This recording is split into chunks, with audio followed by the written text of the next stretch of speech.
friend, I finally got my hands on the first ever color Kindle, the Kindle Colorsoft. This is a pretty exciting moment because it's quite different from any other Kindle we've seen before, especially when it comes to the display. I want to share my quick first impressions and some random thoughts about the device. It's definitely something unique and I can't wait to dive in and show you what it's all about. The device was packaged nicely and had a minimalistic design.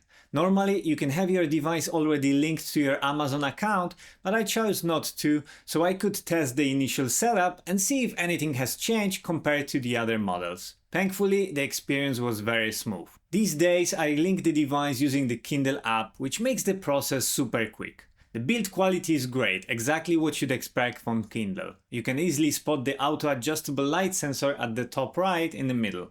The button placement is still the same, power button, USB-C slot and LED lights are all lined up at the bottom. The display is probably the first thing that stands out. It looks quite dark without the backlight. This isn't surprising since we've seen this with other Kaleido 3 displays, but as I've mentioned with other videos before, this screen is almost unusable without the front light set to at least half strength. I loaded a few comic books and honestly some of them appear quite dark while others look much better. Unfortunately, aside from switching the color settings from standard to vivid, there aren't any options to adjust the contrast or clarity of comics. We've seen devices like the books with Kaleido 3 screens offer more adjustments, but here we're pretty limited. Another notable change is the dark mode setting. Its placement has moved within the quick actions menu and is now called page color. What's odd is that when you turn on dark mode, the brightness automatically drops to 14, almost half. I'm not sure why this happens and what's the logic behind it. Even stranger, when you turn dark mode off, the brightness doesn't return to your previous original setting, which is very odd.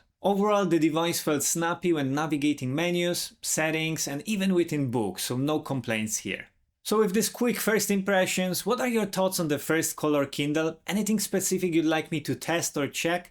Let me know in the comments below. And if you're looking forward to the full review, leave a like and subscribe to the channel. Also, if you'd like to check out my full review on the Kindle Scribe, make sure you watch this video. And if you're thinking of getting a Kindle as a gift and aren't sure which one to pick, I think this video will be super helpful for you. All the best and I will see you in the next one. Bye!